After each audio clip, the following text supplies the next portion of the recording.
ఆకాశము భూమి గతించిపోయినా పోవచ్చు, కానీ దేవుని మాట మాత్రము గతించిపోదు.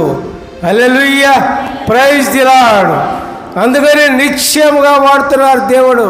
నిశ్చయముగా ఆ ఫలాన్ని తింటే నీవు సత్యదవు అన్నారు. సత్యదవు అన్నారు కదా. ఇది అవరు ఫలాన్ని తిన్నారు, కానీ చచ్చిపోలేదే. ఎందుకని? ఏమండి, చచ్చిపోయారా? బతికే ఉన్నాడుగా. సత్యదవు అంటే అక్కడ దాని అర్థం ఏంటంటే, దేవుడు ఆదాముని చేసేటప్పుడు దేవుని ఊపిరి ఆయనలో ఊదారు, ఆదాములో ఊదారు. ఆయనలో ఉన్నది దేవుని ఊపిరి ఆదాములో. సత్యదవు అంటే ఆ దేవుని ఊపిరి కాస్త పోయింది. దేవుని ఊపిరి లేకపోతే, దేవుని ఆత్మ మనలో లేకపోతే, పరిశుద్ధాత్మ దేవుడు మనలో లేకపోతే మనం కూడా సచ్చిన వారి కింద లెక్కే. హల్లెలూయా, ప్రైజ్ ది లార్డ్.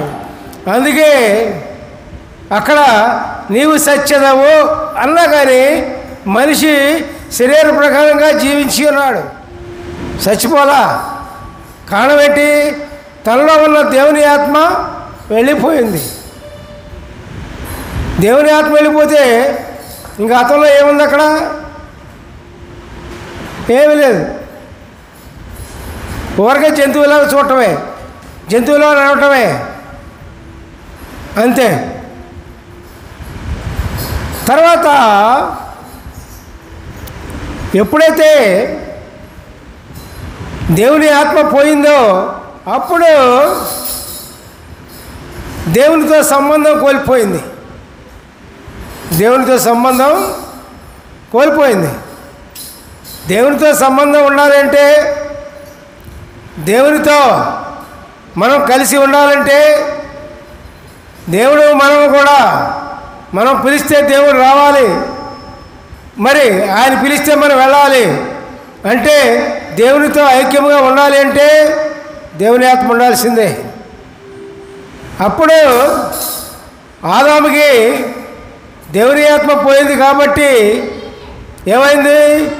దేవునితో సంబంధం కోల్పోయింది. దేవునితో సంబంధం కోల్పోయాడు. మనం కూడా పిల్లరా, దేవుని ఆత్మ ఎప్పుడైతే మనం కోల్పోతామో అప్పుడు దేవునితో సంబంధం కోల్పోతాం.